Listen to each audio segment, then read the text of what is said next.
I want to thank you all for showing up and being with us while we're adjusting and setting up our, you might say, our stage. It's been a process, so thank you for sticking with me and with both of us, me and Adele. Adele is my behind-the-scenes woman, and she's very good and does these kind of videos for me. So I appreciate her. Thank you. And we're going to do something tonight. We're going to start a series which will lead into all kinds of different teachings. And I'm calling this series The Road to Joy, or The Roadway to Joy. And that came to me as I was doing some particularly deeper astrology work in people's charts. And we were talking about the power of fortune, the joy, the power of fortune. So we'll get to that later on. But that's essentially how I got the title and the name. So what we're going to start tonight with is we're going to start with what is this path? And what does it look like? And then once we go through some of the details of the path itself, then at the very end, I'm going to bring in some energy medicine. I'm going to bring in a card for us for tonight or today, and also a stone, because we're really surrounded here in Arizona right now with stones. This is our stone time. We have, the place is inundated with all kinds of people coming from all over the world, bringing their meteorites and their special stones. So I can feel that energy, and I'd really like to bring it into this video tonight. So as we begin this roadway to joy, I started elementary, I started basic, but not so basic, and that is to say the first path to the road to joy is to know thyself. Now, that may sound like an easy thing to do, but knowing self requires some very deep processing sometimes. It takes some paying attention. It takes taking care of yourself so your awareness is in line with what's clear. And so knowing yourself, there are a lot of tools on this path, esoteric tools on this path that have been leading us for thousands of years. And some of these tools I'm going to bring forth so that you might be able to use them for yourself on your journey or your roadway to joy. So when we're looking at ourselves and accepting ourselves, what we have to look at is, of course, the light in us and also the darkness in us, which is equally as powerful. But the acceptance of that is very key. It's very key to our consciousness. If we can actually accept those things that are not so fabulous about ourselves, come into a place of letting go and accepting ourselves, then what happens next is we begin to be able to make the journey. But until we know ourselves, it's very difficult to do that. Over the temple in Delphi, it says, know thyself. That's the saying that's over this temple. And so that's where we're going to start. The next one has to do with a fundamental thing, but I'm finding out it's not so fundamental, and that is energy. Everything's energy. The chairs are energy. The flowers are energy. Everything is energy. But do we really understand energy? Energy is going to become, in this next few decades, is going to become a very powerful force, especially magnetic energy, onto the planet in terms of our own healing and healing the planet itself. So energy is a design that has to do with movement. Without movement, there is no energy. Or let's say the energy is very low and it can't manifest, it can't heal, it can't produce what it needs to produce. So when we talk about energy, we're talking about chi, ki, reiki, and we're talking about the flow, energy flowing.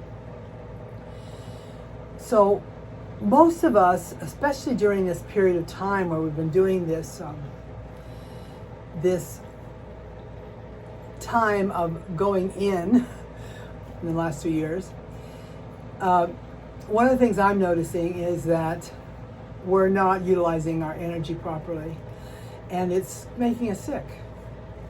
So even right now, as I'm talking to you, the movement of my hands, the motion of my hands is creating energy, which helps me do what I'm doing right now. If I don't move, whether I'm sitting or standing, then there is no flow. So on this path, one of the things we've got to do is move.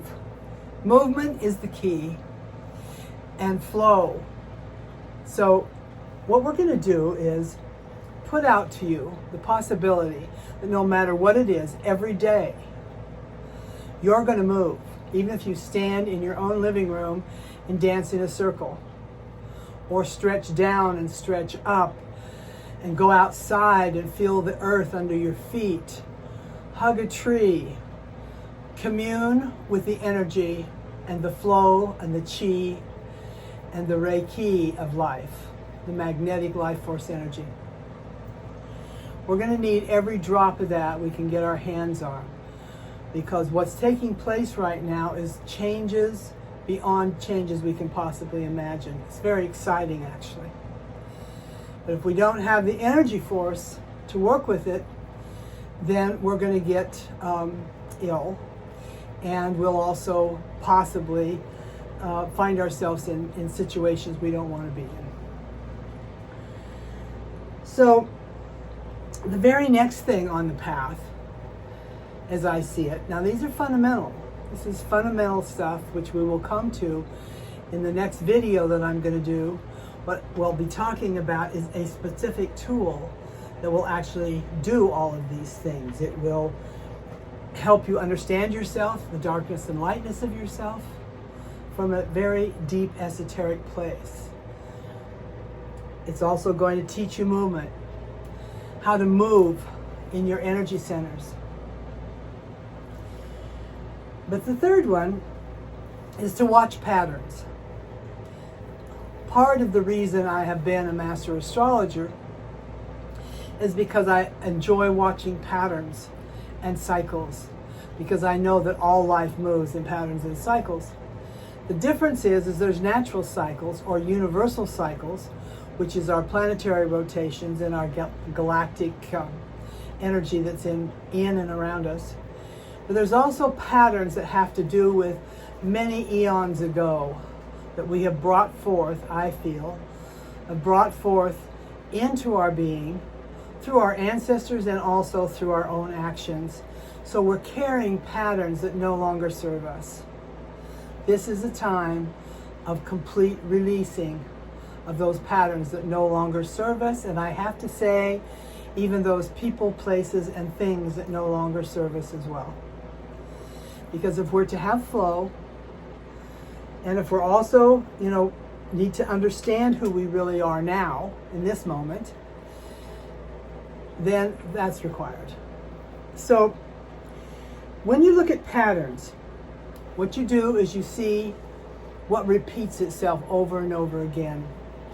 I was with a client today, and we were talking about her relationships, and my comment was, well, the only thing that hasn't changed is you. The relationships have changed, but you're the same. Not the same, but you're the only common denominator in that dance that's going on for you.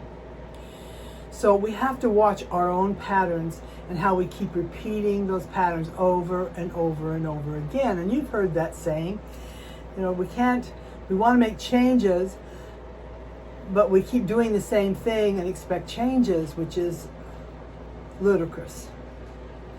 So in order to actually make those changes, what we have to do is select something different. Now, in the mystery schools, some of the teachers actually would set the students up to even wake up in the morning, and instead of doing the routine thing that they would do every morning, do it different. In that moment, you were awake. You broke the pattern. In life now, we have to break these patterns, even if it means taking another route to work, even if it means instead of when you would normally be upset about something, be generous or kind or understanding about something. Break the pattern consciously. This is the work we need to do at this time, because we can't keep being in these patterns because we keep repeating it. So we have to be willing. We have to be willing to select different ways of doing things. So try that one on for size. It's quite enlightening, actually.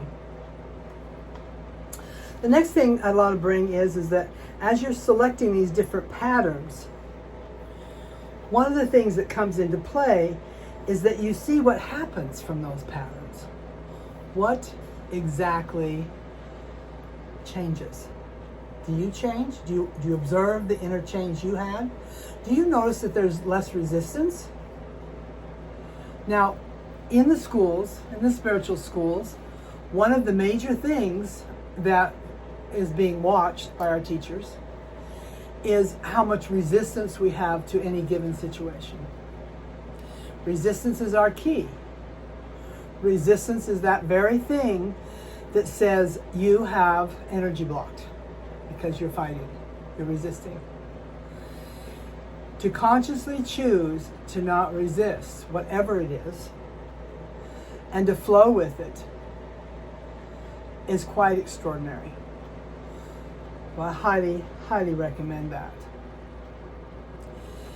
Now, one of the other things I want to do is I'm going to do something which I started when I was about 17 years old because it was fascinating to me, and I started teaching and learning Tarot as a mystery school teaching, meaning that back in the time of Egypt, the school itself took about 30 years for students to become awakened enough,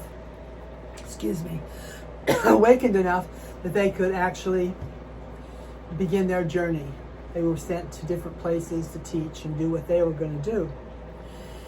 But they had to go through the major arcana of the Tarot and adapt to, learn within themselves that they were each one of those 22 major arcanas. So I'm going to spread the whole deck, and tonight I'm going to ask that we pull a card that has to do with our teaching tonight, that may assist us in what we're doing tonight. So let's do that. Stay with me with this. Okay. It's the King of Cups. Okay, what we're doing, what we're mastering right now is the ability to feel from our hearts. What this is telling me is that essentially, until we can move our consciousness, particularly when we're working with relationships and people, that our decisions be based on what we're feeling in our heart, not in our head. It's nice to have the balance of both. But until we can have the balance of both, practice being the King of Hearts, the King of Cups. And when you share with someone, share from your heart. When we go into our heads with our query or our dialogue, most often when we're in our heads, we're into judgment.